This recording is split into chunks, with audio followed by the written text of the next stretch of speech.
¿No fue mi culpa? ¿Alguna vez te has encontrado explicando lo que hiciste de una forma que suena correcta, pero en el fondo sabes que no es toda la verdad? No estás mintiendo completamente, pero tampoco estás siendo honesto. Episodio 102, 1 de Samuel 15 al 17. Sí lo hice, pero es que la situación, es que la gente, es que no había otra opción. Y poco a poco, sin darte cuenta, te vuelves experto en algo peligroso: justificarte. Saúl recibe una instrucción clara, sin rodeos, sin matices: los amalecitas, un juicio que venía desde generaciones atrás, desde el desierto, cuando atacaron a Israel por la espalda, a los débiles, a los que quedaban atrás. Esto no era una guerra más, aquí hay un error común. Leemos esto como una violencia impulsiva, pero no lo es. Es un acto de justicia dentro de un momento específico en la historia de Dios con su pueblo. No es una regla general, es un juicio puntual. Saúl va a la batalla y gana, pero no obedece completamente. Deja vivo al rey, guarda lo mejor del ganado. Y ahí empieza el problema, no en la batalla, en el corazón. Porque Saúl no dice: no quiero obedecer. Hace algo más sutil, más peligroso. Obedece parcialmente. Y luego lo llama obediencia. Cuando Samuel llega, Saúl lo recibe como si nada, como si todo estuviera bien. Incluso levanta un monumento, pero no a Dios, a sí mismo. Y mientras habla de su obediencia, se escucha algo: animales. Samuel no necesita un discurso largo, solo una pregunta: ¿qué es ese sonido? Y aquí viene la parte más humana de toda la historia. Saúl responde, pero no con verdad, con excusas. El pueblo, es que era para Dios, si obedecí, no fue mi culpa. Aquí hay una ilustración filosófica clara. El filósofo Jean-Paul Sartre hablaba de algo que llamó mala fe. Personas que saben la verdad pero construyen una versión cómoda para no confrontarla. Como cuando alguien es confrontado por algo que hizo y responde: sí, pero tú también. O no fue para tanto. O lo hice por una buena razón. No está negando el hecho, está cambiando la historia. No cambia lo que hizo, cambia la explicación. No está engañando a otros, se está engañando a sí mismo. Eso está pasando con Saúl. No niega lo que hizo, pero lo acomoda para no enfrentarlo. Eso no empezó con Saúl. Desde el inicio de la historia humana la respuesta ha sido la misma: la mujer que me diste, Adán.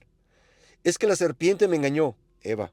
Siempre hay alguien más, siempre hay algo más. Y Samuel responde con una frase que atraviesa todo: obedecer es mejor que sacrificar. No puedes compensar desobediencia con actividad espiritual. Y luego viene algo aún más directo: rebelarse es como idolatría. Porque cuando decides ajustar lo que Dios dijo, te estás poniendo a ti mismo en el centro. Saúl no dejó de creer en Dios, pero dejó de obedecerle completamente, y en ese momento se convirtió en su propia autoridad. Y aquí está el punto que define todo: Dios lo rechaza como rey, no por un error aislado, sino por un patrón. Pero observa esto: Saúl finalmente confiesa, entre comillas, pero no porque ve su pecado, sino porque ve la consecuencia. Le preocupa perder el reino, no haber fallado a Dios. Y eso cambia todo. Aquí hay una ilustración histórica concreta. En el escándalo de Watergate durante la presidencia de Nixon en Estados Unidos, todo empezó con una acción que pudo haberse detenido, pero en lugar de reconocerla, se encubrió, se justificó, se protegió la imagen día tras día, decisión tras decisión, hasta que ya no se pudo sostener. Y lo que destruyó la presidencia no fue solo el error inicial, fue la negativa a admitirlo. Eso es exactamente lo que está pasando con Saúl. Y mientras Saúl intenta sostener lo que ya perdió, Dios ya está levantando a otro. Samuel llega a Belén, a la casa de Isaí, y ahí vemos el contraste: apariencia, presencia, altura, todo lo que hizo atractivo a Saúl vuelve a aparecer, pero Dios dice no, porque esta vez no se trata de lo que se ve, se trata del corazón.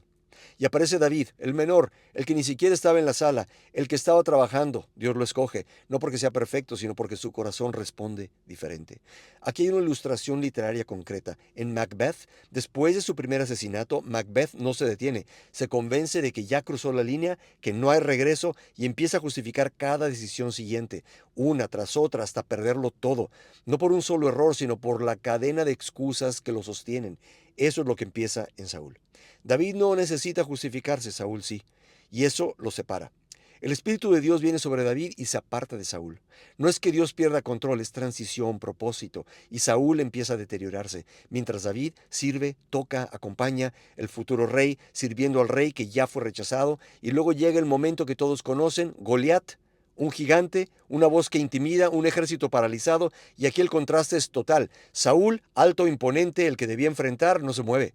David, sin armadura, sin título, corre hacia adelante, no porque sea más fuerte, sino porque confía. Una piedra, un momento y el gigante cae. Pero esto no empezó en la batalla, empezó mucho antes. Es cómo cada uno respondió a Dios. Saúl justificó, David confió. Y aquí está el golpe. El problema nunca fue la presión, ni el pueblo, ni la batalla, fue el corazón. Aquí hay algo que la psicología ha estudiado con detalle. El psicólogo Leon Festinger observó que cuando una persona hace algo que contradice lo que sabe que es correcto, no cambia su conducta de inmediato, cambia la explicación. Reescribe la historia, se convence de que tenía sentido, de que no era tan grave, de que era necesario para no enfrentar la tensión interna. Eso es disonancia cognitiva y eso es exactamente lo que está haciendo Saúl. Las personas no cambian bajo presión, revelan lo que ya eran. La batalla solo expuso lo que ya estaba en Saúl y lo que ya estaba en David. Y eso no es solo su historia, es la nuestra. Cuando fallas, ¿qué haces? ¿Explicas, justificas, señalas o reconoces? Porque el problema no es fallar, el problema es endurecer el corazón cuando Dios te confronta. Oremos. Señor, ¿cuántas veces hemos dicho, no fue mi culpa, cuando en realidad no queremos ver nuestro corazón? Perdónanos por justificarnos en lugar de rendirnos. Enséñanos a responder a ti con humildad, no con excusas. En el nombre de Jesús. Amén. ¿En qué área de tu vida estás diciendo, no fue mi culpa, cuando en el fondo sabes que Dios te está confrontando? Te leo en los comentarios, seguimos aquí, mañana seguimos caminando. Suscríbete y recuerda que la respuesta a qué pasa después de morir empieza aquí, leyendo la Biblia y conociendo a Dios.